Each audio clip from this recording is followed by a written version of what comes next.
everybody, welcome to another episode of Let's Play. I'm here with Jay, and we're going to be playing Warzone Resurrection. Now here's the thing.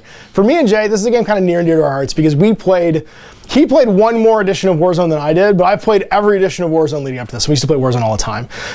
So a little bit of history and background. Let's do a history lesson here. Warzone might be one of the most venerable IPs in miniature games. And it actually started off as an RPG, Mutant Chronicles. Yep. It was also a really bad movie that had the potential to be an incredible movie. And an original NES video game. That's right, an NES video game. So this is an IP that goes back to the 80s as far as its history sort of being in gaming culture. And in a period where everyone was trying to make miniature games, so Games Workshop had gotten really hot with 2nd edition 40K, and people were trying to make miniature games such as, what was the thing? We were talking about Battle System, the D&D one, Battle TSRs. System. So TSR's Battle System, there was FAS's Crucible, Vor, Mutant Chronicles Warzone was at the same time. Wolf had one. What was Wolf's one? Weird superhero. Oh, I don't know. Superheroes. That's gonna bug me now. Yeah, we're gonna have to go back and look all these things up. But basically, there was a period where it was really hot to convert your IP into a miniature game. So first edition Mutant Chronicles Warzone came out. Heartbreaker Miniatures in the UK did all the models. Yep. The models were, for their time, like completely on par with any other miniatures that you'd see at the time. If you look at them now, they have like gigantism. Their hands and their heads are like enormous. They're also single piece metal cast, so they're all very like two-dimensional. They're all flat cast. They're all like old Blood Bowl guys. players. Yeah, like, guys holding assault rifles out to the side and up in the air. And the classic one like flat cast poses of one arm up, one arm down, or both arms up or both arms down, which we used to call the Blood Bowl poses because that's every Blood Bowl miniature that was made in the 90s. So that's kind of the era we're talking about when this IP came around. Now the 2nd edition box set for Mutant Chronicles Warzone was probably for its time the best 2-player starter set on the market. It was competing with the 2nd edition 40K box set, and I don't think I think maybe the 5th edition fantasy box that would be what was at the time. Hiles and Goblins, yeah. So when Games Workshop was doing one-piece flat cast plastics, these guys were doing multi-piece semi-posable plastics. Yeah. And their box set came with 80 miniatures in it. I don't mean 80 like the Grots and Space Marines that came in the 2nd edition 40K starter set. I mean, you got special weapon troopers, you got sergeants, and they were posable. You got 40 Ducal Militia, which were the Bauhaus character, or Bauhaus army, and 40 Imperial regulars. And they were definitely of the highest quality probably plastics that could be produced at the time. You got tons of cardboard, and at that time, Target Games, which was producing it, had merged with Heartbreaker Miniatures. The Heartbreaker was doing the model casting, Target was doing all the game design and stuff, and they were a studio in the UK. Paradox Plaza, which is the owners of the IP, they were in Europe. I can't remember where, I think it was maybe Sweden? Yeah, I think it was something like that. That's where the magazine was coming out of. That's right, yeah. And it was all joined together in a conglomerate company, which was publishing this as a war game. They had other properties too, which is Chronopia, which did not have a 2-player starter set, but was their fantasy version of Warzone. Yeah. And they were publishing a monthly magazine called Chronicles. So if you go back to this period in time, they had probably the best quality product on the market, and they had a studio that, while it wasn't quite as big as Games Workshop studio at the time, was comparable in size, number of people working there. They were the closest of all the companies, I think, that were trying to be the new GW to actually getting it done. And then they imploded. It's a very colored, checkered history from there on. The company basically dissolved almost overnight. They were gone. Their products all got liquidated, and it was kind of, for Heartbreaker Miniatures, it was heartbreaking. They had such a great run, and then for internal reasons, they just kind of blew up and disappeared overnight. And so this IP changed hands a lot of times between then and now. It changed hands to a bunch of really rabid fans in the US for a long time. Prince August got the rights to all the molds and still have the rights to all the original molds, I think, in the UK. No, they're in Ireland. Yeah, they're in Ireland, I think. Yep. And they're a casting facility there, and you can still get some of the original plastics. You can actually still get the 2nd edition plastics in bags. That's right, online for like $20. And now the IP has been taken over by Protos, and they ran a Kickstarter, I think 3 or 4 years ago now, for Mutant Chronicles Warzone Resurrection.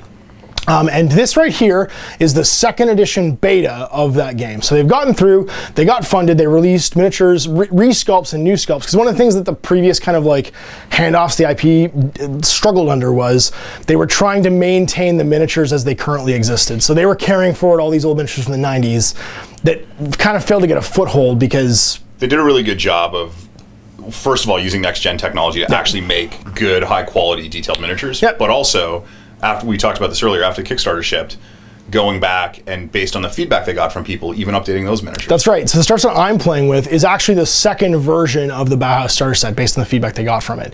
And it's brought all the models and the quality of casting. They still have the same feel of the Mutant Chronicles stuff that I played in the 90s and early 2000s, but they're basically in line with today's ability to be cast. They're designed in 3D modeling, so designed probably in ZBrush. They're 3D printed and they're hand cast in resin, which means that all of the best things about resin are possible with those models, so the fine casting quality and stuff like that, and all of the worst stuff too, which means it's resin. It is resin to work with. So if you've worked with resin, plastic, and metal, everyone's gonna have a preference. But the casting, like the actual details in the casts, are fantastic. So we've got two starter sets here we're gonna play with. We have the Bauhaus starter set and the Imperial starter set, and the free drop for the beta rules for second edition has just come out, and that actually gives you rules for everything in the starter sets. So conveniently, we had everything we needed to play the beta. So we've printed off the rules. This is going to be the next generation of Mutant Chronicles rules. All the starter sets are currently available on their website. All the rules are free. You can go and check this stuff out right now if you think it looks cool. But right now we're going to walk you through the basic core mechanics of the game. If you've played Warzone before, this is probably going to be pretty familiar to you. If you've never seen it before, it's still probably going to be pretty familiar to you because a lot of games have built off the Warzone system in the last 15, 20 years. And we'll show you the models too. So we'll show you the game and we'll get set up. So here is the Imperial Corporation, painted up by Jay. So what you get in the starter set is you get two officers. So here's an Imperial officer here. You get another Imperial officer with a banner up top. You get two squads of Imperial regulars with charger machine guns, heavy machine guns. And you get the Greyhound tankette. And you'd think this is a flamethrower. It's actually like a mustard gas cannon. So it's fairly insidious and is really good at hurting infantry and actually pretty good at hurting tanks as well. So a little history on the Imperial Corporation.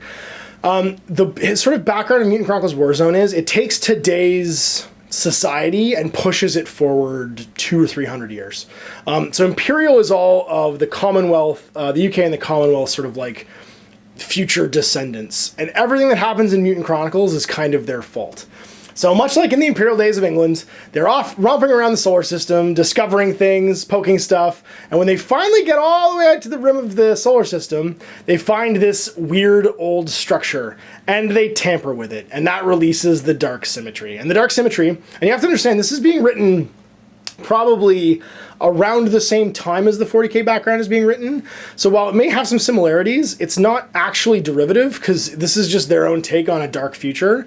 It's basically a psychic force that takes over anything that can be thought of as a thinking machine and turns it against you. So a bit like that movie, what was it called? The Signal? No, the one with Jamie Lee Curtis where she's on a boat and robots are attacking her. What was that one called? I don't remember that at all. You don't remember that movie? I don't remember that, but I don't remember that. Oh my God. Frequency? I think it was for something like that. No, that wasn't Dennis Quaid where it was Dead Dad. Oh, that's right. Yeah. Radio. Anyway, the one where Jamie Lee Curtis is on a boat with machines. Donald Sutherland is the ship captain, turns into a monster. We'll look it up on IMDb while I'm talking, but basically that and Ghosts of Mars, also loosely based on Mutant Chronicles Warzone, it turns people and machines bad. And so that's basically what humanity's fighting against while they're also fighting each other. So the Imperial Mega Corporation is based on the moon of Victoria, which I believe is one of Neptune's moons. I think because that's their planet, Neptune, because you can't actually settle on Neptune, whereas the Bauhaus are settled on Venus, which they've terraformed, and the Capital Corporation, which is basically the Americans, are settled on Mars. The Conquistadors, the Imperial Conquistadors, they do a lot of damage because they unleash the Dark Symmetry. And that's why everything's got this retro look, because you can't have computers anymore, you can't have smart devices, everything is actually run by pistons and cogs. So all of their like cogitation machines, everything they have from now on, even up to their spaceships, everything has to physically be done manually because then it can't be taken over by the Dark Symmetry. So steampunk cyberpunk. It is kind of steam cyberpunk. And there's one corporation, the Cybertronic, that breaks these rules and is always on the very edge of being taken over by the Dark Symmetry. So there's the Imperials. Let's take a look at the stuff that I painted, which is the Bauhaus. Jay just found the movie title. It was Virus, to Jamie Lee Curtis. Fantastic movie. Go watch it. It's almost as good as Deep Rising, where the evil sea cucumbers attack. Was it Dennis Quaid? I can't even remember who it was. Anyway, enough about movies. Let's go back to the game. Here we have my Bauhaus. Now, Bauhaus are all sort of like Germanic in their stylings. I have a Venusian Marshal here on horseback, a Vulcan battlesuit, the big sort of like steamy power armor. I think you call it diesel punk is what you'd actually call diesel it. Punk? Diesel punk is the technical term. And then I have 2 units of hussars, one with a MG light machine gun, another one with a Panzerknacker missile launcher. And this is about 400 points, and you can see here the table is even set up to match these guys because their home planet is Venus. And Venus has been terraformed to be pretty much a huge agrarian world. It's forests, jungles, mountains. It's very rural looking, so it kind of looks like Austria. Like the greener parts and the mountainy parts of Austria. And I've painted these guys up to match. So that's it. Exactly, the hills are alive. Now the Bauhaus, they're all about technology, not from a progressive technology standpoint, but from an industry standpoint. So their symbol you can see here is the cog.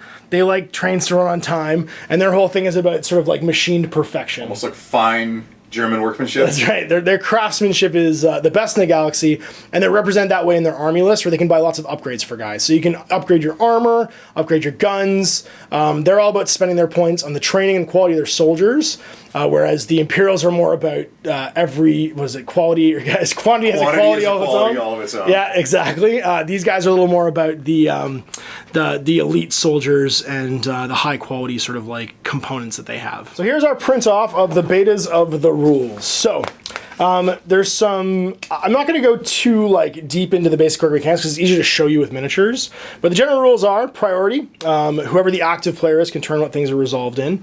Colliding rules, if there's a more specific rule, it says it overrides it. Obviously that one takes precedence. Dice rolls, everything's a d20, so you're using simple 20-sided dice. Rerolls, can't reroll, reroll. Power shot, it's like a critical. If you roll a 1, it's automatically a success. If it's a 1 to hit someone, it's automatically a wound with no armor saves. Because low is good. Because low is good, that's right. Except for an initiative rolls. There's always got to be an exception. Fumbles, if you roll a 20 for any kind of action test, you'll lose the rest of your actions. So a lot like games like Dark Age, this is an action point based game. Most guys have 2 actions, vehicles have 3 actions, but if you fumble for your first action, you'll lose the rest of your actions. In-game effects, an effect triggered by a model squad ability, card played from a player, or by an action performed by a model, so they can be lingering, they can be represented by tokens. Modifiers, pluses and minuses, and of course, multiplication and division happens before addition and subtraction. And then finally, res stuff. So, everybody gets resources. You always have 8 resource cards that you can play every turn, and they're a bit like lands in Magic the Gathering. And certain squad abilities and heroic abilities are activated by spending resources. So what typically happens is your resource pool, you have to manage that to use like your big heavy weapons and any kind of command abilities around your guys. When you use one, you turn to burn, so you just flip it over. And every turn you replenish your resources at the start of the turn. Other guys called commanders can give you extra ones above your starting 8, but typically in an average game you'll have 8 cards to burn. And then finally measurement, you can measure anything at any time, so that's pre-measuring allowed. Attributes on models. Okay, so this is the average stat line. You're gonna see a different stat line later that's for vehicles, and that's gonna have hit locations on it. But let's go through the basic core stuff. So first is your speed. That's how many inches you can move in a turn. Your close combat and defense. So your close combat value, the first one is what you need to roll equal to or under to hit somebody in close combat. The second value is how good you are at defending yourself in close combat. It's usually a modifier to your opponent's roll. Your range combat skill, you have to roll under that to shoot somebody. Your strength, that's basically how hard you hit in combat. That'll modify your opponent's armor. Your constitution, now your constitution is used against things like falling, so fall damage, and gas. So the tankette that Jay has uses a gas attack. That's my armor value effectively against gas. So gas weapons, you have to have like a really low strength, but it's because they don't attack your armor, they attack your constitution. Willpower, use that for psychic powers. Leadership, that's your morale stats. You roll under that, try and pass leadership tests. If you take casualties, you can become pinned. Wounds, how many wounds you have before you're dead. Your armor, this is always modified by the strength of an attack, so it looks like a really high number. Rolling under 20 looks really easy until you realize you're subtracting the damage of the attacking weapon from it, and it could be 10, 8, 7, whatever. Size 0, this game actually uses size silhouettes, just like Infinity. And there's some printed off here. They're not going to be super relevant for this game because our guys are all generally the same size. But a size 0 template is this big. And last but not least, your point values, how many points a guy is to add them to your army list. A weapon stat line has usually 4 things. So you've got your range, how far it can shoot its maximum range. Half that is your optimal range though, so if you shoot over it, you're at a penalty. Strength, so how much it modifies armor by. Rate of attack, so how many times you can attack with it for a given action. And then its type. So type is usually the type of like ammunition that a weapon uses. It can classify how it gets fired. Attribute tests. So any kind of attribute test, you're rolling equal to or under. And then definition, so your body. Your body is anything that's your arms, legs, body, chest, and head. And that's what you usually go for line of sight on. Your size template, however, is what you use to try and draw in line of fire. Bases are all defined by the model and their size usually. Your facing is always where if you don't have your bases marked, it's always where your chest is facing towards, not your head. And everyone has a 180-degree fire arc. Models can block each other based on their size, so just like using these templates, if a size 0 is behind a size 1, obviously it's going to have blocked line of fire. And you draw lines from edge of the base to edge of the base. All right, so moving on to the game term. We're going to skip some of the generic definitions because they're pretty much the same as in any other game. So first thing you do, you agree with your opponent on the offensive organization chart that you're going to use. And that's basically how big a game do you want to play and how much stuff do you want to use. We're using the standard one, and that means that we have to have at least one hero to lead our army, and we have to have at least 2 troop choices, which are our infantry squads. And then next up, we've got the point level, and any optional rules you'd like to use on top of that. We're just going to play a standard game. Then we prepare our battlefield. So you can see here we've set up the Venusian landscape here, all terraformed, lots of forests, little forward operating base there. And then we select our missions. We roll initial initiative and then select a mission. Initial initiative is basically who's going to set up first. The mission that we selected is this one in the center. And that's called, I believe it was Taken Hold. Advanced base, that was what it was called. So in advanced base, you place a objective in the center of the table here. Here we've got our little hidden cache of whatever that is, probably mustard gas, because it's you. And then you scatter it. When you scatter something, you roll a d20. The top is the direction, and you divide the distance by a given number. In this case, I believe you divide it by 2 instead of by 4. No, this was by 4. So it's going to go a ½ inch, whoop, this way. And that's where the final thing is going to be. In this mission, if at the end of turn 4, and it's a maximum of 8 turns in a mission, we have models, or a squad completely within 6 inches of this, and the enemy doesn't, you win a major victory. 8 inches, sorry, 8 inches, not 6 inches. If, however, it's not held, or the squad isn't complete within 8, or there's 2 squads there, the game goes up to a maximum of 8 turns. If any turn after the 4th ends with someone possessing it, they win a major victory. If the game ends the 8th turn, then you disengage, and what happens is the army with the most units within 8 gets a minor victory. So from there you deploy. We're using standard battle line deployment, which is 6 inches onto the table. The person that wins the starting initiative roll gets to pick their side and place their whole army within 6. And then you go on to the turns and phases of the game. So first off is the control phase. Except for turn 1, you roll for initiative. The person that won the initial initiative gets in the first turn. And then you reset all your resource cards. So if you've got 8 resource cards, if you spent a bunch of them last turn, you flip them back over so that you have your full resource of whatever it is. Standard games is 8. If you have commanders, obviously you can go higher. It's activation phase, and each player with the initiative for this turn selects a squad to be activated. If they're pinned or broken, they pass a morale chest to recover. Check for coherency. So for coherency in this game is your squad leader, which you can nominate any regular jobby in the squad to be. He'll have a coherency stat. In this case, for my guys, I believe it's 8 inches. As long as I have a 8-inch line between any model, they don't have to be within 2 inches of each other or 8 inches of each other. They should be within 8 inches of him. So he's the centerpiece of the squad. Everyone else can spread out, and they'd be in coherency. And then you activate them, and you activate them model by model until every model in the squad is activated. So we're going to do a real quick demonstration here of some squad activation between me, my unit of Hussars, and Jay's unit of regulars. We're going to use 2 Hussars against 2 regulars. All right, so let's say that I've activated my unit now. I get to do some actions. Now, you get 2 AP for every infantry model, and you can spend those action points on tons of different stuff. First of all, there's 0 actions. You can pivot for free, so without even counting as moving, because you have a facing, you can spin around to face another way. And you can close for free. So if you're in melee and you're stuck to somebody, you can move up to your movement stat while maintaining base contact. For instance, if you wanted to bring someone else into melee, and that's called closing. It doesn't cost any AP. Now, any action that you do, you can only do once per turn, except for casting psychic powers. Psychic powers you can cast up to your AP stat. Now, these fellows right here could walk. They could charge, so walk is move their speed. Charge, which is move their speed times 2 and then make a melee attack. You can't do it if you're out of range of people, though. Battle focus for an AP, that lets them aim and get +2 to their range combat or close combat attack. And to its weapon strength for 1 attack roll too, so that's good for busting armor. They can evade for 1 AP, it gives anyone shooting at them a -2 to their range skill.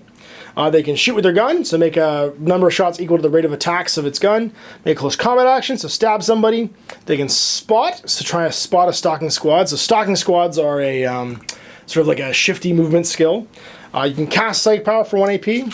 And then other actions, you can rapid fire, so you can shoot your gun up to rate of actions +1 for any A-type weapon, and you get -4 to your range combat skill. So you can basically spray and pray. You can sentry. A model that enters sentry may use the sentry status. If that succeeds, basically it's like Overwatch. They can spend an AP or a 0 action if somebody does something in line of fire. But only half your guys can go on sentry if you want to do that. And that's it. So those are the basic actions. So let's say I wanted to activate this Hussar. He was going to spend, he doesn't want to shoot right now, he's going to spend 1 action to move. So he's going to move himself 5 inches to try and get towards cover with his friend over here. Whoop. And then he's going to shoot his gun. Move. The other AP, he's going to shoot his gun. His range combat skill is 13. His weapon range is 24, so I'm within 12 inches of this guy. I'm going to try and roll equal to or less 13 on D20. So I hit with a 4. Now Jay has to make an armor roll. The damage of my assault rifle is 10. His armor is 20. So 20 minus 10 is 10. 10 or less, he's fine. Nope, he'll take a wound. So in this case, he would take a wound. He'd survived. He'd go back at me. Not wanting to die, and because I'm within an inch of cover and claiming cover, he'll aim for his first skill. That will offset the -2 to hit for me being near cover.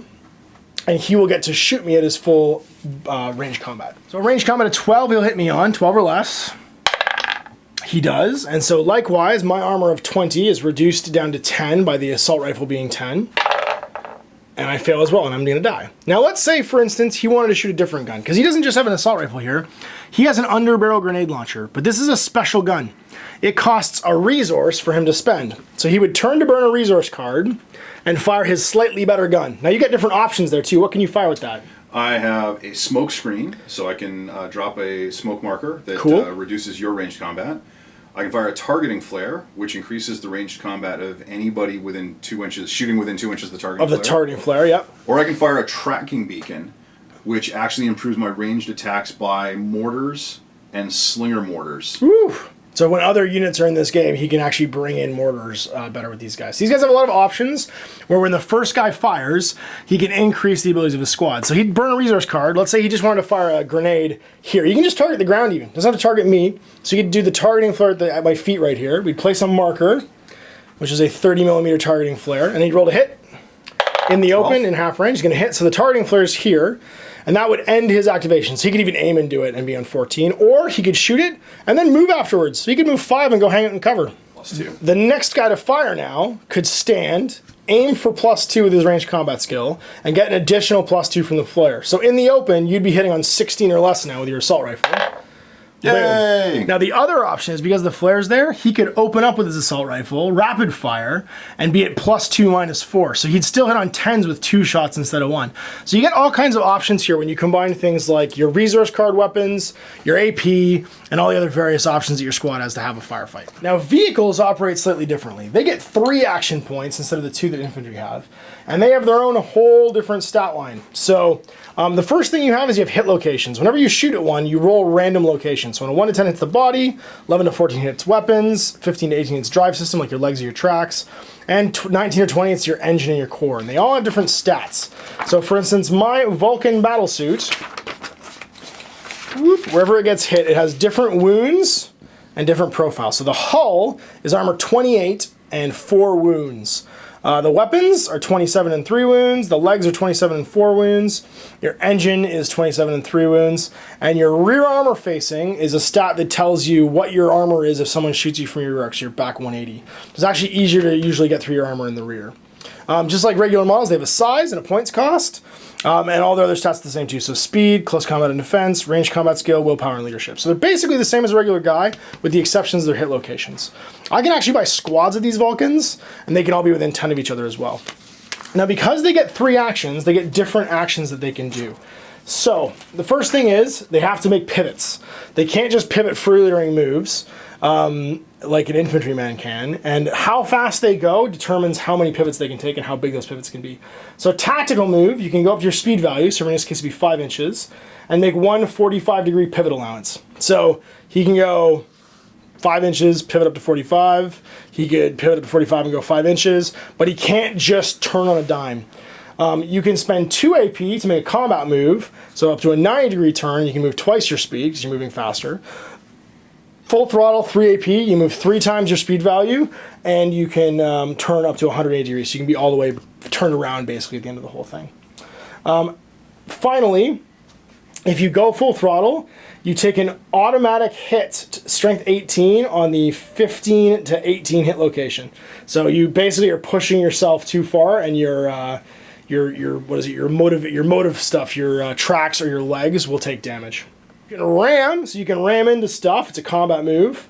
And then finally, you can fire your gun for 1 AP, and you can torrent of fire for 2 AP, which means you shoot with all of your guns. So torrent of fire doesn't really make sense for the tankette because it only has the 1 gas gun, but the Vulcan battlesuit can spend 2 AP to fire both its heavy flamethrower and its machine gun. Now you'll notice that stuff has really high armor if it's a vehicle. That brings into play a thing called AP. And AP basically doesn't work against infantry. So if you have an AP stat, it's not going to work against the Venetian Marshal or my Hussars. But it will work against the Vulcan battlesuit. So this guy's little tankette has a gas cannon on it. It's only strength 2, and it normally attacks against Constitution. But against vehicles, it has the armor-piercing stat of 14. So that makes it strength 16 against my armor value. The seams. That's right. So the mustard gas gets inside and attacks me. So because he doesn't have a Constitution, it can't attack him on Constitution, attacks him on armor instead. So you roll a location, so let's say hit him in the weapons. It would be a 12 or less now to save it, as opposed to a 26 or less that it would be otherwise. That's a critical fail, which means you fail your armor roll, and you take a damage from the gas. So AP is really important because it means that with these guys' really high armor locations, it's really hard to hurt them with things like assault rifles unless you get a critical hit, but you've got certain weapons that are better at busting armor. So the next bit is building your army. We talked about it a little bit in the beginning, but the organizational chart is a big part of this. And usually if there's going to be a tournament or something, the organizer will tell you what one you're using, and it's probably going to be the standard one. So standard one can have 1 to 5 characters in it, 2 to 4 troops, so 2 are mandatory, 1 character is mandatory, 0 to 3 support choices, and up to 0-1 monster or light vehicle choice. So for instance, in my army, I have 1 character leading my army, which is the Venetian Marshal. I have 2 5-man troop squads of Hussars, each with a support weapon. And I have a single light vehicle, which is my my Vulcan battlesuit here. I could have up to 4 more additional troop choices, 2 more additional troop choices, 4 more additional hero choices. I could still add 2 more vehicles to this, and I could still take 3 support choices as well. Jay's got 2 heroes, so his officer and his junior officer. He's got 2 troop choices, the 2 units of regulars, and a light vehicles choice. So we're both using the standard offensive organization chart. So there's our basic overview of the core mechanics. We're going to roll for initial deployment now and see. You rolled higher. This is the only time that it matters if you roll higher during initiative. So you get to choose your deployment edge, and you get to choose who sets up first.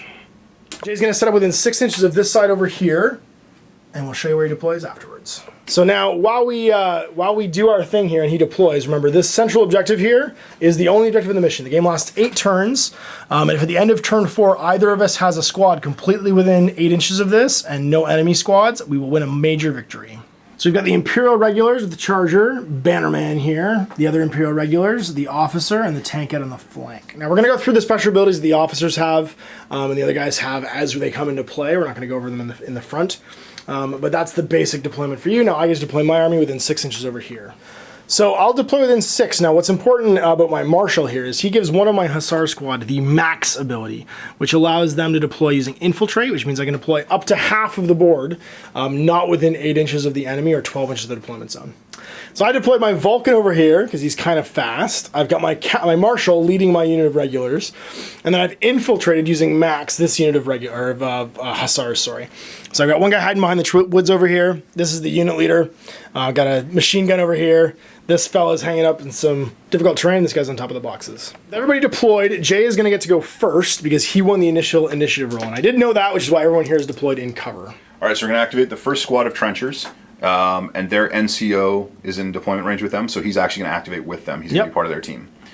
So we'll do him first. Okay, so first AP. So his first AP is going to be to move up. Because as much as aiming would be nice, I need to get to the objective. That's true. So his second AP, what's he going to do? He's going to shoot that guy in his face. Sounds good. So you're going to be in cover, but within half range because you're range 24. So that means that you are -2 your range combat. You can range combat 10. 10 or less. Hits. Hey! All right. So I have a armor of 20. You have a damage of 10. So I have to roll a 10 or less to save this. Nope, I'm going to fail. So now we're going to learn a rule called take up. So if you lose your special weapon, what happens is you roll a die. On a 1 to 10, a model within 3 inches recovers it. On an 11 or more, it's too badly damaged in the firefight to be salvageable. Now, my Hussars have a rule where they're really good at doing that and salvaging stuff. So on a 1 to 15, I pick it up. And I roll a 9.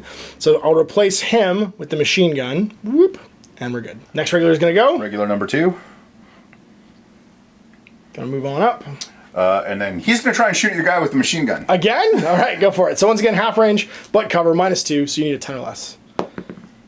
Hits. All right, armor 10 or less, because armor 20, -10. And we're going to pass this time. Ooh.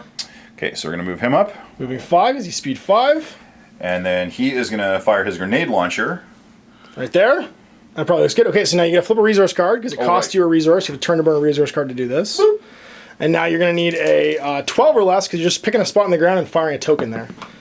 And you failed. So this is... And scatters divided by... Be the point. Yep. So it's going to go forward a ½ inch and land like right on top of it. So this is a temporary token. For the rest of the turn, any shots at these guys will be +2 range combat because this is a flare. What about the guy with the Charger heavy machine gun? Okay. Because now he's got some bonus here. So he's going to come stand here. And he is going to fire... 3 times. Okay, and it flips a resource card to fire the Charger, because the Charger is expensive ammo-wise. So he gets 3 shots. They all have to be within 3 inches of the initial model, so I assume you're going to start with him. Yeah, so we'll go 2 and then 1. You got it, so +2, -2, because you're within half range. So 12 or less. So the first shot, you have to roll them in order, because if you fumble, you lose the rest. Right. So that's right. So first one's going to miss. Strangely, you're rolling exactly what you rolled before. Second one's going to fumble, and that means that he's going to lose the third shot. Next up. He's going to come up here, and then he's going to try and shoot your machine gun guy as well. Sounds good. Okay, so once again, +2, -2. So 12 or less. 11's going to hit him. So he is armor 10, 10 or less. 14's going to fail. So we're going to try and take up the machine gun with this guy on a 15 or less. 19's going to fail, so I lose my machine gun. So now, because he's killed 2 of my models with these guys, he's going to earn 2 Valor ribbons on his officer, because he's part of the same squad. And these are pretty cool. What can you spend them to do?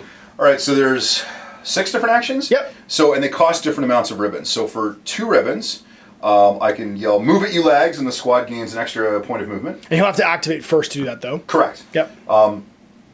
For 3 ribbons, you gain medic, so you can basically... It's a save when guys die. Dudes. Yep. For 5 ribbons, you can shout, "Incoming, the squad receives armor +2, but the bonus is lost if any model from the squad moves." Yep. And then the big ones, for 7 ribbons, I can call in a gas artillery strike. What? So it's the large explosion template anywhere on the board within line of sight of the officer. So he can just basically call in a coordinate and be like, "Blam!" So basically just drop a CD somewhere on the table. And guys get gassed. And that's my jam. Yep. So everybody under the template is automatically hit, and it's a strength 4 gas attack. Woo! And then the big one is for 12 ribbons. It's a Nighthawk strike. I can place a permanent Nighthawk token anywhere on the battlefield. So a token like this. Yep. Any model finishing its activation within 6 inches of the token takes a strength 2 gas auto hit. At the beginning of each game turn, the player controlling the token can move it 3 inches in any direction. So if he causes 12 casualties, he can basically create a creeping barrage for the rest of the game that just moves around the table. Yeah, and the token can't be targeted, so you can't get rid of it. Amazing. Obviously, he's not doing anything within this turn, but that means that if I let him scale up and get lots of casualties with this squad on me, they are going to do crazy amounts of damage. So you get to go now? Yeah. Actually, sort of. And where's he going to go? So the 2 tokens for killing 2 models is what this guy would get if he did it. The point of having the company banner is you get double tokens. So he basically gets 4 tokens. Woo! Does it make you a big target, though? You tell me. I think it does. That's a question. So we're going to move him up. He's going to evade all game. All right. So he's going to evade. So -2 to hit him with range combat skills. You got it.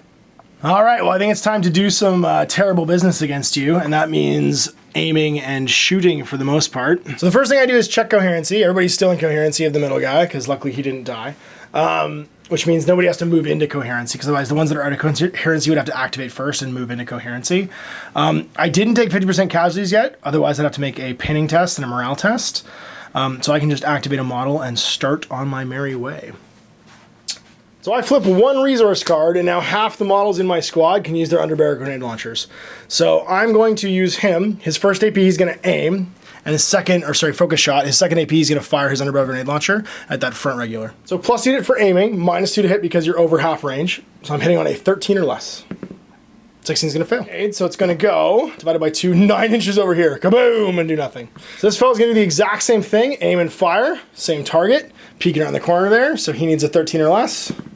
1, it's going to crit, so he's going to take a wound, and then everybody else is going to get splashed. So kaboom on him, and then these guys will take splash damage. So he just takes wounds because of the crit, and then this fell right here. Oh, he's just wounded, there's no armor. Yeah, because it's a crit, because it's a 1. And then his friend on a 11 or less. 11, he's going to save. Yep. He does. He's good. His other friend with the rifle. Also 11. Oh! On the floor. Try that again. Try it again. This is why we usually go in the box. He's good too with a 2. And then the boss, he's armor 20, so 11 or less. Nope, he'll take a wound. He's got 1 wound left. All right, this last guy's gonna aim and take a shot at your underboss there, because I do not want him to be alive, or do I want to shoot your machine gun? I want to shoot your machine gun. So I'm gonna shoot your machine gun. I'm gonna aim for +2, -2 because I'm over long range, so 13 or less with my Panzerknacker rifle. I hit with a 4, so it's damage 10, so 10 or less because you're armor 20. No! So take up, so on a 1 to 10, he can grab the machine gun, and he does. So the machine gun just gets transferred. All right, and that's their activation over. And it's over to you. So I'm going to activate my super boss. He's going to run underneath here. Okay, so 5 inches, make a move. I'm going to come out the other side. And then I'm going to try and shoot at that guy, but I just have a pistol. It's a good pistol. It's a good pistol, but it's not a good enough pistol. No, not quite in range. If you want, which is probably the thing to do. Right, because I can declarify things. Yeah, because it's all pre-measured, so you would know before you declare. And he's evading, so it's back over to me, and I'm going to activate Team Hussar and the Hussar Action Stars. So the captain is going to spend 3 of his resources right now to gain 3 advanced supply counters. And the advanced supply counters I can spend to do various things. Now a captain or a marshal can do different things with them. The main one I'll be using them for is gaining the initiative. I can spend up to 3 to get +3 to my initiative roll between rounds. The other big thing I could spend is I could spend 2 to gain espionage for the turn, and that means that Jay has to tell me which unit he's going to activate next. That's pretty huge. So he's going to activate, sort of his activation. I don't really care who's activating next. He's only got 2 squads. I'm going to go 7, so I'm speed 7 over to here. And I'm going to evade. Rest of the squad's going to go. They move 5. And they're going to do much the same thing, just all move and evade. Because nobody's in gun range. You can't run in this game, so moving and evading for the first couple turns seems to be what the guys on the battle line do. So it's back over to you. What would you like to do, Mr. Magoo, with these regulars? I'm going to activate these trenchers. Okay.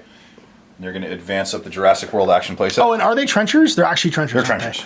Yeah. Nice, because the Imperial regulars and the Ducal Militia were what these guys used to be called. And there were trencher miniatures as well, which were basically like up-armored regulars, but the plastics came in the starter sets were Ducal Militia. And they all looked the same, basically. It was like the metal versions were the more elite ones. And they're going to head up the, what did you call it, the Jurassic Park playset? The Jurassic World action playset. This is where Chris Pratt tells the dinosaurs to behave. That's right. So just moving, not taking any shots this turn. So activate Mr. Vulcan Battlesuit. He's going to use 2 AP to go his double move with up to a 9-degree turn. He's going to move 10 inches. There's 8. And then 2 more. Whoops, like so. He does have an AP left. He could try and fire his machine gun at that trencher. And you are actually in range, so we're going to start firing some shots. So we have 4 shots with it. I don't believe it costs any resource. All right, so the first shot against the front guy, you're in cover over half range, so -4 to my range skill. So I'm hitting on 10 or less. Misses. Same shot. Hits. So he's going to take 1 hit. That is strength 12 against armor 10, so 8 or less. Nope, he gets pasted. The third shot, let's just check and see if I'm in range of the guy behind him. So now I'm hitting on 8 though, because I got some obscuring trees in the way, and he's just in range. So 8 or less. Misses. Last shot. Hits. Just. So damage 12 again. He gets painted and take up for the gun. They fail, so they lose their Charger heavy machine gun. The Greyhound? Yep. So the Greyhound is going to do Greyhound things. It could triple and just take a strength 8 hit to its tracks. The other thing is, so what's the con stat on the guy driving your... Doesn't have one, remember? That's why you're AP. Right. What's the armor? 28. 28 normally, yeah. So you're 14 to 28, 14 or less. 16. He still has a You decent... get the strength, that's right, right? yeah. You get the strength too. So let's go... We're going to double move. Looks good. So 5... And then because fire the again. vehicles can double move. Yep, that's right, for 2 AP. And then he can fire his mustard gas cannon 12 inches. And then it counts as a grenade. So what happens is he places a template, or a landing spot within 12. He fires a shot, and wherever that ends up, he gets to place the flamer template coming out of. So yeah, so that's going to be that. Okay, so it's in the open. So whatever your range combat stat is, it's over half range though, so -2. So 14 -2 is 12. And it's a resource. And it's a resource card you have to fire, so that goes down. 12 or less. Hits. Got it. So the flamer template then comes out of this point. Totally hits him, so roll for hit location. It's going to hit him in the hull, so he's armor 28 in the hull. And your damage 2 plus 14 is 16. Yep. So that's going to mean a 12 or less to save it. Come on, 12 or less. Nope, take a hull point. He's got 3 wounds left in the hull. Turn 1 ends, we go to turn 2. And we're going to reset our initiative, or our resource cards first of all. And then we roll for initiative. I'm going to spend all 3 of these guys to gain +3 to the initiative roll to see if we get to go first.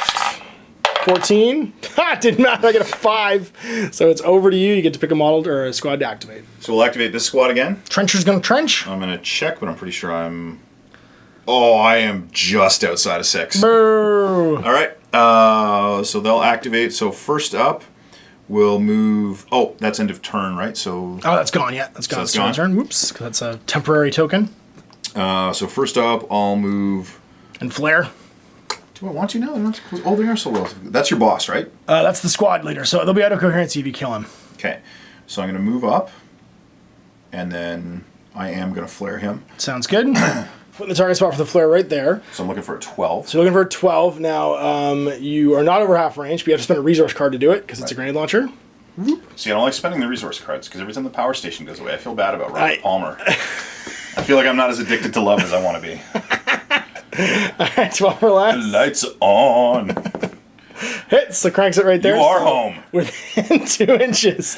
We're making Robert Palmer jokes. This is amazing. No one's going to get this. Alright, who's next? Alright, next is I'm a machine gun you. Okay. So he's going to move up, and then... All the machine gunning. Alright, so you get to spend a resource card to fire the charger machine gun. Which I just did, so I'm going to fire 3 shots. Thrice. So first one, +2 -2 for cover, so it's a straight roll, 12 or less. Hits. Hits. Good. Second one. Hits. Hits. Alright, so it's 8 or less. Nope, and then down. You're less good. So he's exploded, and That's my guys still are there. now out of coherency. Won't do anything, but it's still there. And you get double points there for having killed a guy. And then their buddy there is going to... Yeah, he'll come up and around. Try and take a shot into this fella out of cover. Okay, are you within 12? I am not. Is the question. 8 is where? And then 4. No. Okay, just out of 12. Just So out. -2. I'm in the woods, so -2 again, so -4. And 8. Nope, he's gonna miss. Sorry? The boss, where's he gonna go? So he's going to go... Continue to move and evade. He's going to take his stuff with him. So I didn't quite take enough casualties to take a morale test or a pinning test because I need 50% of what my current total is to take a pinning test, but I have to nominate a new squad leader right now. We're going to make him the squad leader. Because my other leader is dead, they're going to be -2 to their leadership stat for the rest of the game, and he's going to be out of coherency, so all he can do next turn is move towards his friend. So Team Me is going to go. We're going to spend 2 inches to get 1 inch out of the woods here, and then 4 more inches... Sorry, 3 more inches to go, hopefully get back in coherency, although he's not quite in coherency. And then our friend is going to try and gun down your officer, because it's what we do. So we're going to aim and then shoot him. See, that seems like a great idea until I realized that there's also a cluster of guys around the corner there that I could aim and shoot my grenade launcher out of if I could see them. I'm actually just going to move, whoop, and then spend a resource card, and then fire my underbarrel grenade launcher into that pack of guys. We're going to target him if we can. We're over half for -2, and so that's going to mean that we are, and you're obscured by a model for their -2, so it's a -4. So I'm going to need a 9 or less. 9 or less? 9! Hey, Hits him. Everybody's going to take an armor, a damage 9 roll, so armor 11 or less. Start there. Okay. 11 or less. He's going to fail, so take up on a 10 or less. So he grabs the gun, and now he makes his armor roll. He's good, and then the next friend, he's failed, so he gets exploded by the grenade. Jay did take 50% casualties, but not 75, so he has to make a pinning test on the officer's leadership. So 13 or less, he passes, so he's not pinned. You don't care about grenades, that's foolishness. So who's next? My first girlfriend was a grenade. You got officer, big officer, and some trenchers up there in the building. I think actually next is going to be the Greyhound. That makes sense. So I'm going to Greyhound it up. So I am going to move, shoot. Okay, so double move for 2 AP. So you can turn up to 90 degrees during this. Whoop. So 2 pivots of 45. He's going to fire the whatchamacallit, the flamer over here. And... Not the flamer. Oh, the gas grenade. Let's not get confused again. The gas grenade that uses a flame template. I'm pretty sure it still has to be in a straight line out of it afterwards. So unless you're going to try and shoot back here, I think you still want to target this spot. Because I don't think you can shoot around corners. Oh, okay. It still has to be a straight line directly away from your tank. Okay, so if that's the case, I'm going to drop it there. Okay, sounds good. So 15 is not quite a hit, so it's going to scatter. Because it's 13 or less. Yeah, that's fine. It's going to go... divided by 1.5. It's like right here, so it's still going to hit me. So location first. See if you hit me in the hull, the weapons. Sorry. You're going to hit me in the 16, which is... No, not weapons. Driving system. And my driving system is 27. So 11 or less to save. Nope, I'm going to fail. I'm going to take a wound to the powertrain. All right, well, I think it's time to do the Iggy. So we're just going to move up 5, take a walk. And then we're going to spend 2 for Torrent of Fire. 2 Torrent of Fire means I can shoot all my guns. So we're going to start with a flamethrower. It is called a JSGG Prometheus Variant Heavy Flamethrower. It's strength 13. Whoosh, I think it's going to actually hurt you though.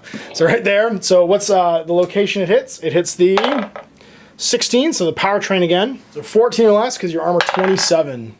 No, you fail, so the powertrain takes a wound. I can fire my heavy machine gun in 2 modes, either a full metal jacket mode, which is armor piercing, or I can fire it normally. I am going to fire it normally, I think, because I just want to try and get more shots at busting your armor here.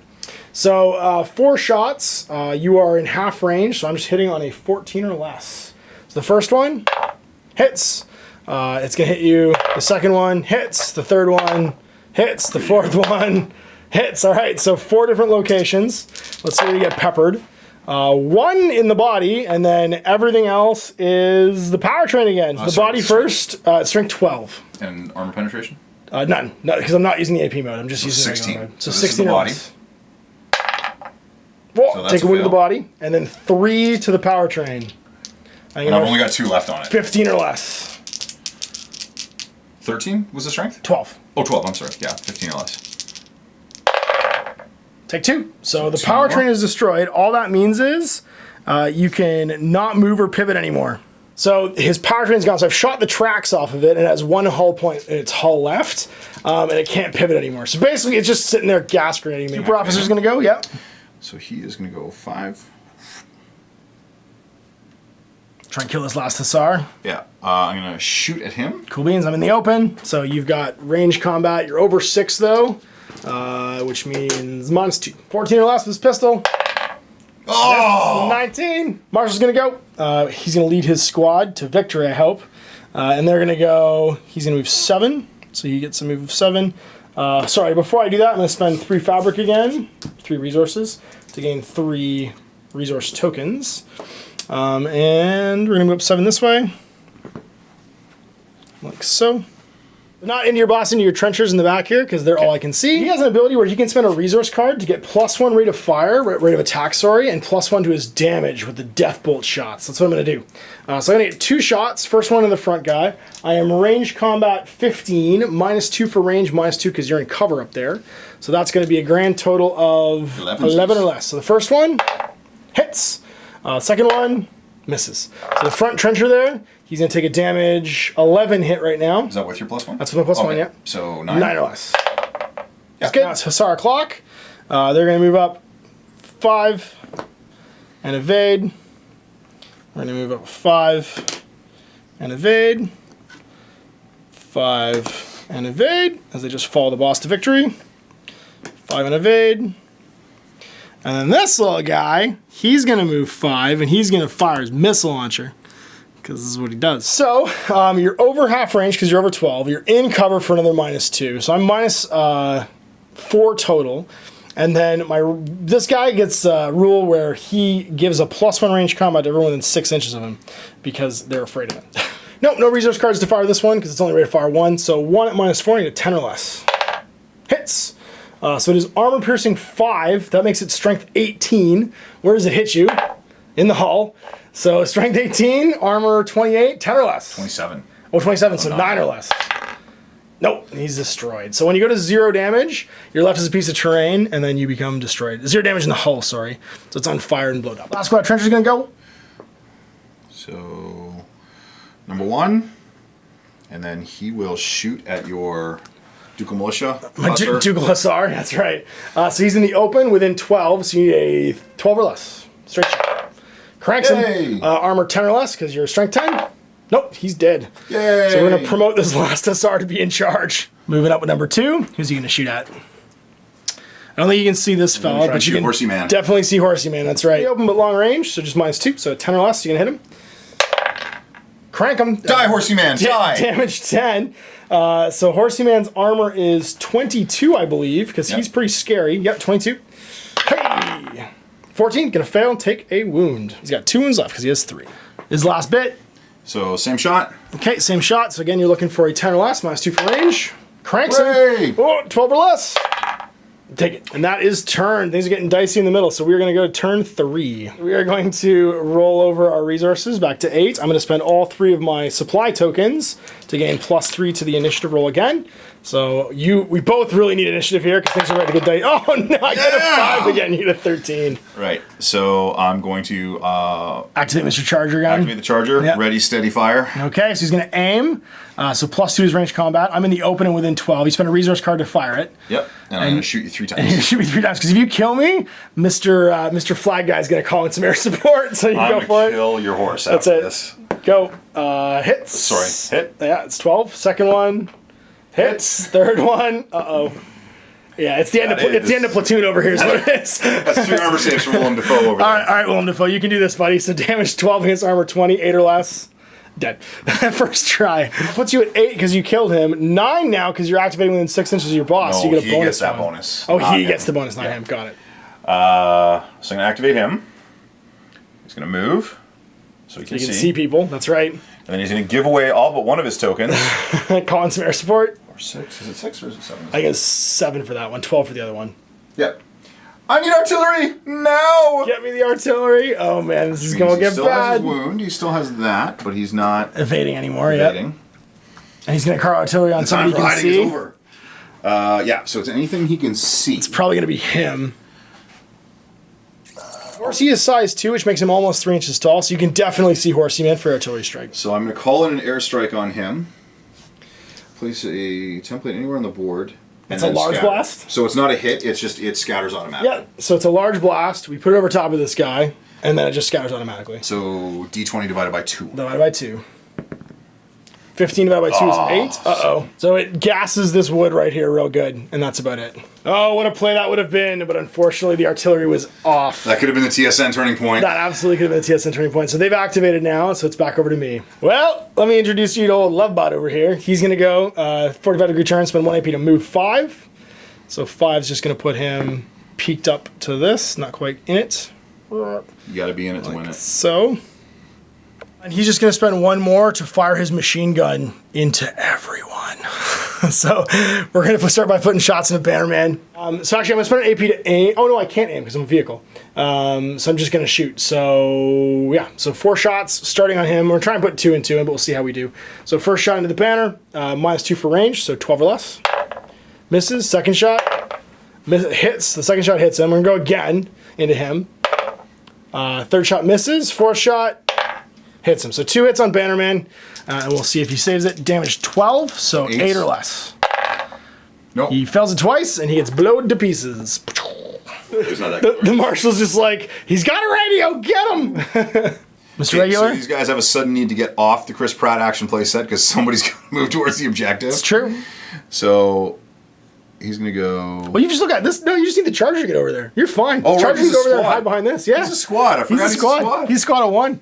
You can just. He's an army of 1. He's an army of 1. He's got old Painless, which means you could just light my my captain up if you want. All right, so let's check some distance. Oh, I was checking for the flare first. Okay. Oh, that's right. Flare's 12 inches. Yeah. Yes, you won't be able to flare. So these guys have definitely got range on Mr. Venusian and Captain Marshall. So I am going to. What's my spray and pray called? That's rapid fire for 2 AP. Yep. You're -6 to hit though, so you're hitting on 6s, but you get 2 shots each. First guy's gonna spray and pay. So out of cover, but you are -2 for range as well, so -4, but rate of fire 2. Shot on 6s against the Marshal. Misses. Second shot on 6. Oh, so close. So not following the example, he's gonna aim and take a shot. So now he's +2, -2. Sergeant? We're fine. So now 12 or less. First shot misses. And then his last friend, same thing. Yeah. 12 or less. Hits. Yeah. All right, so damage 10 against armor 22, 12 or less. Take a wound. 1 wound. All right, Marshall, time to get some work done. You are going to move. So you're going to start off by spending 3 to gain 3 again. Although this hasn't worked so far, but gain 3 resource tokens. He's going to advance his 7. Go hang up behind this thing, so at least he's got cover now. And then he's gonna death bolt for a resource card and fire 2 shots into your officer. I'm within 12 inches and you're in the open, so I need 17s to hit with my death bolt here and 2 shots. First one hits, second one hits. So 2 hits at damage 11. Armor. So 9. Okay, you sure you're not 21? He's not better? No, he's not. Okay, so 9 or less. Twice. Oh, wait a minute. 22, that's what I thought. So yeah, 11 or less for this guy. Good and good. Next guy's gonna go 5. He's gonna head over here. Whoop. He's going to take a shot at you. Long range, though, but with +1 to hit from the Marshal being here, and -2 to hit from range. I'm going to hit on 12s. So 12 or less with the assault rifle. Hits. Damage 10, so 12 or less for you. You're good. Love it. Next guy's going to go 5. This is not going the way we wanted it to. Going to go tuck up behind this cover. On 12 or less as well from the Marshal's bonus. Hits. Once again for you, 12 or less. Oh my gosh. So Mr. Missile Launcher's going to go. And he's going to try and rocket you. He's just outside of 6, so he's going to be hitting you at -2 for range, which means he's hitting an 11 or less with his rocket. See if we do it. Nope. Wow, this guy just refuses to die, so we're just going to try shooting someone else and see if that helps. We're going to try and shoot Mr. Big Guns over here. So he's going to go 5 over this way. Like so. Oh, stop it. Oh, you know what I just realized? He couldn't have even fired because he's out of coherency. Because I need to be in coherency to him. So he's good. We're going to take a shot into him, but you've got intervening terrain for -2. -2 for range, so it's going to be a 9 or less to try and shoot the chain gun guy. Hits! So strength 10 against armor 20, so 10 or less. Nope, so that's going to shoot him down. And then the last Hussar is just going to move forward 5, like so, and take a shot into... one of your regulars, because I'm using that term interchangeably apparently. So -2 for cover, -2 for range, +1 for the Marshal being there. I'm gonna hit on 10 or less. 10 or less. Hits. Once again, armor 10. You're good. All right, boss man, you can do it. All right. So my Imperial officer will take his time. Aim. So normally it'd be +2. Yep. You got crack shot +2, so he's actually gonna be +4. Oh, -2 for cover. And -2 for range. So normally I am 16. Yep. So that makes me 20. Yep. And -2 for cover is 18. -2 for range is 16. So 16 or less. Against your guy with his last wound. Do it. 16. This 16. This is a really big revolver too. Do it. Yes. Yeah. All right. And the strength of this really big revolver is 10. 10. Okay. So armor 22 means 10, 12 or less. Dead. Executes my Marshal. Surprise, I got you between the eyes. Man, I had so many chances to kill you. All right, and that's all of us activated, which means it is now turn 4. Whoever holds the objective at the end of this turn wins the game. 3 of these and replenishing all my resources to get +3 to the roll. All I have to do is roll another 2. I'm really good at that apparently when it comes to initiative. Yeah! It never matters. It just never matters. All right, so who are you going to murder me with? Actually... Do you get resources for him? For killing him? Oh, I do. Sorry, I forgot about that. You get 1. Officer's going to go first. So first thing he's going to do is drop an ammo drop here. Oh, I see what's happening. And that costs you resources? I believe it is... Ammo dump. Oh, sorry. So it needs to be within 3 inches. It costs him 2 resource, and this is going to give +1 rate of fire, or sorry, an additional ranged AP. So you can take 2 shots with your guns with your trenchers this turn. Well, if I was willing to be sloppy, I could take 3, right? Woof. Move 5. Need to be within 8 inches of Yeah, that. need to contest this guy. And that was an AP to drop the ammo dump too, yeah? Correct. Got it. Okay. Mr. Vulcan Battlesuit's gonna go. He's gonna make an example out of you. Not gonna bother moving. He's just yeah, actually he is gonna move. He's gonna move 5. He's gonna slow him down a little bit because he's gotta go through this. He's gonna only move 3.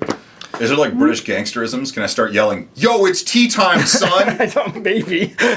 Whatever. Intimidate. What did the British Bulldog used to do when he was trying to intimidate somebody? I don't remember. Yeah, I think he just glared, looked disapproving. I think was his big deal. Pointed at Bret Hart standing behind him. Maybe pointed at Bret Hart. Yeah, that could have been it too. So torn of fire for my second AP. We're gonna fire a flamethrower and then we're gonna fire a machine gun. My 7-inch chop down flamethrower template is just gonna auto hit you. And it is damage, probably pretty good. Looks like damage 13. So 9. So 9 or less, because you're armor 22. Nope, takes a wound. Take a wound. 2 wounds left, and I'm going to open up with my MG80 in the open, short range, so 14 or less. Which guy's your MG80 guy? Still the Vulcan Battlesuit, because I tore into fire. Oh, sorry, it's the Vulcan Battlesuit, right? That's right. So 14, misses, hits, and hits. So 3 hits at damage 12. So 10 or less 3 times. You got 2 wounds left. He's fine. He's fine. He probably is fine, actually. He's fine! He's fine. Oh my god, he's fine. This guy's just, like, literally, I've shot this guy like 100 times. It's time for Mr. Squad of Trenchers to go, and you can light up my Hussars if you'd like. Yeah, I'm gonna do that. So the ammo dump being in range is gonna allow him to spend an AP to take an additional ranged action. So normally you can only spend 1 AP to take 1 ranged action. He can do it twice here, which means he can't aim, but it's still better than doing rapid fire, because rapid fire you'd be -4 to hit. So Who's your boss again? right now, the boss in the squad is the missile launcher. So, sorry, I didn't nominate a new one, didn't I? So he'll be the boss, because that puts everybody in range, which means you're gonna try and aim at him. Are those two? No, the boss is gonna be this guy right here. Okay. Because he would have been the normal boss. I don't have to nominate a new one, because they do have a default boss. So he's gonna take 2 shots. Yep. At that guy. Sounds good. So First one, he's over half range, so -2, and that's it. So you're gonna hit on 10. okay. 10 or less. Hit, misses, and the second one misses. So he loses the rest of his AP. Guy behind him, same target, I assume. Same thing. Try and break me up. Yep. It's gonna miss, and 10 or less. It's gonna hit. Okay, go. so armor 20 against damage 10, 10 or less. Nope, he's dead. That kills my squad leader, so we'll nominate a new one. We'll make it this guy over here. I shoot Mr. Missile Launcher. The last guy will take more shots against the missile launcher. Panzerknacker, so he's in cover in long range, so -4, so 8 or less. First one. Hits. Uh-oh. Misses. One hit. All right, here we go. 10 or less. We're fine. All right, so it is Hussar time. I have one guy out of coherency, so he's going to have to move to get into coherency. He's going to go 5 over to here. Whoop. And I don't know if I get to use my second AP for something. I'm going to check. Now that I'm back in coherency, I can actually use my second AP to shoot somebody. So I am going to spend a resource card. Do I want to do that? It's higher damage. You know what? I'm just going to shoot you with my gun. So I'm going to shoot you with my gun. It's in half range, so let's see if I can hit you. I'm at 13 minus nothing because you're not in cover. So 13 or less. Misses. All right. Panzerschreck, do it! You're going to aim, and you're going to try and murder this guy. So you've got your aim bonus of +2 in the open, so 15 or less to hit you with the Panzer. Misses. Yeah. Oh, things are going bad. For the Serenity! All right. So he is going to not aim. He's going to open up and try and shoot you at -4. So 9 or less now with 2 shots for both AP. So the first one misses. Hits. So one hit. Switching back and forth between, do I aim? Do I just I don't even know. fill the air with bullets? So 1 hit, 10 or less. 12 or less. You're fine. He's fine. And the front guy, once again, -4. We're going to rapid fire, so 9 or less. Hits with 1, 12 or less to save. How are you still alive? So many saves. And we're done. So turn 4, this is contested. So because I didn't kill him, the game continues to turn 5. I cannot believe this officer's still alive. He is the hero you need. So my captain's not even alive anymore, so I can't even do the plus to the roll. We're just gonna roll for initiative turn 5. We reset all our resource cards. Let's see if we can do this.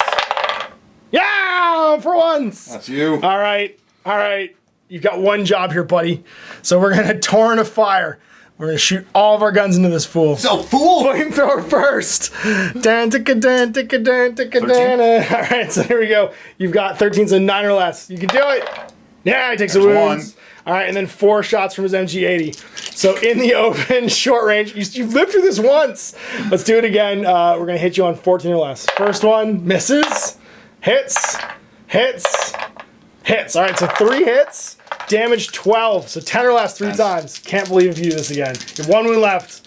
Vaporize him! Nope, he's gone twice. All right, so we finally managed to vaporize this fool. And then last but not least, we're gonna use the last AP just to move 5 inches. Because you can spend your AP in any order. So we're gonna go 5 up to here, and pivot 45.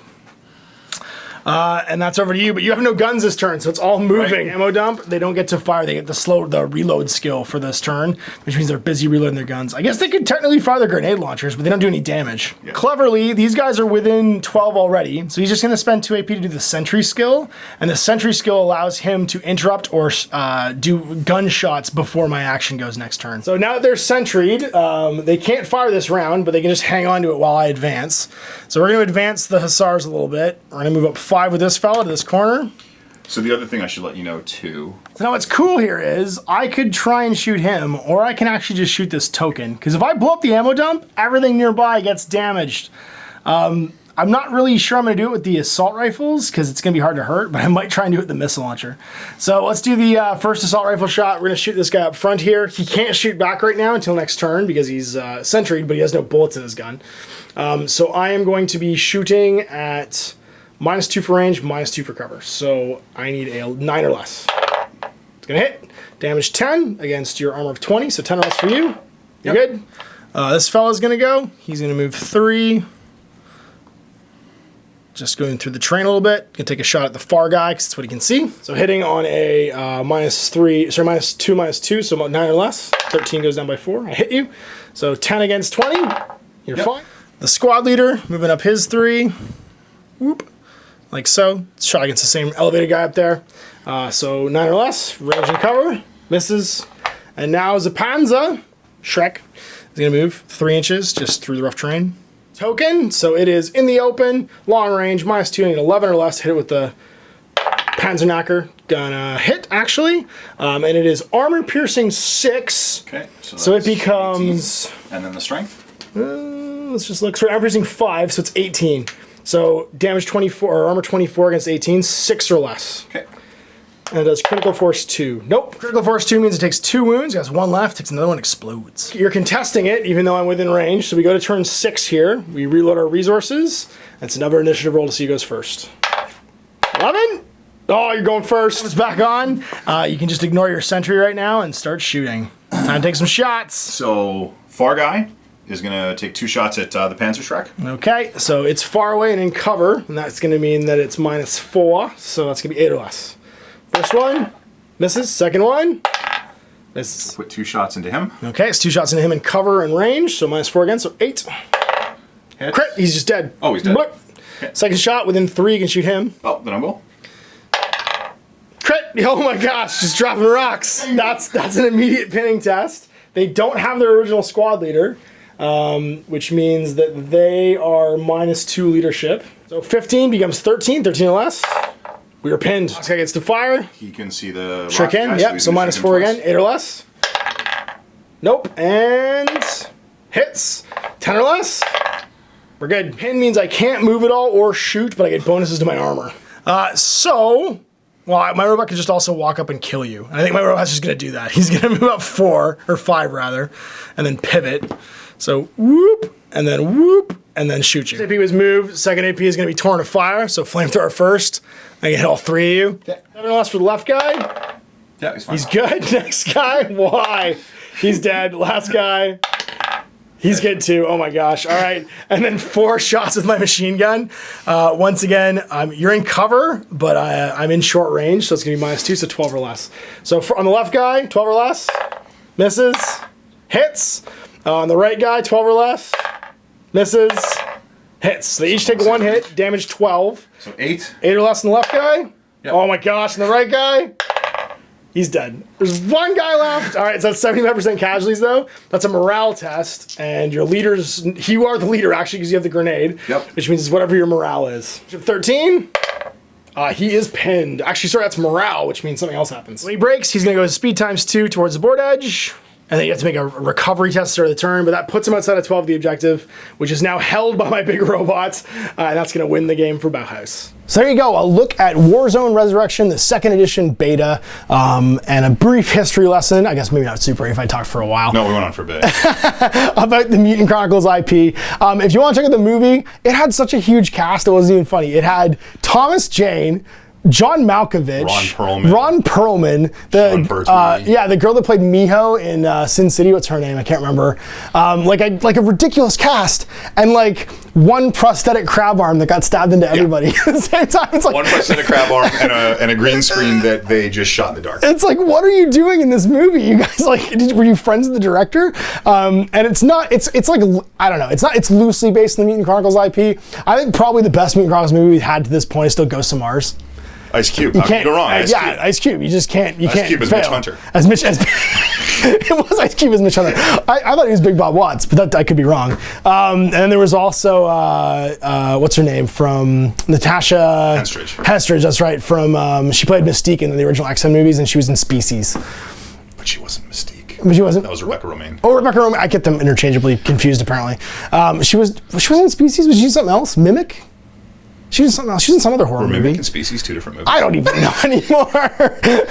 The amount of movie references in this one Let's Play is incredible. I don't know if anyone under 30 can follow this one at all, but we'll find out. So I hope you guys enjoyed that. You can check out all of the rules right now for free on Protoss's website. You can check out the miniatures and stuff as well, because all the miniatures are currently available. So yeah, if you were a fan of Mutant Chronicles Warzone in the past, this edition felt like Warzone, but there was more army cool stuff that you could do. Like the resource cards were cool. There's actually a tactical deck, which adds a whole other layer to the game that we didn't use, where every round you draw, or at the start of the game, you can draw a hand of additional sort of like command abilities that you can use your resources on. So we were basically just using the resources on our weapons and any cool extra abilities or skills our guys had. But the army specific ones give you even more stuff. So they can give you additional movement, additional weapon stuff. Like there's tons of extra. Combo of like war gear and tactics. Yeah, that just adds another layer to the game, but it's completely optional. So we just cut it out for the Let's Play because it's not super relevant to just learn the core mechanics of the rules. Yeah, and so if you're interested in it, go check it out because it's available right now. So we'll see you from the Let's Play in the future. Big thanks to Jay for helping me out with this thing because he painted half the stuff and it was a cool trip down memory lane. Hope you guys enjoyed it. We'll see you next time. Until then, I'm Ashton. This is Jay at Wargaming.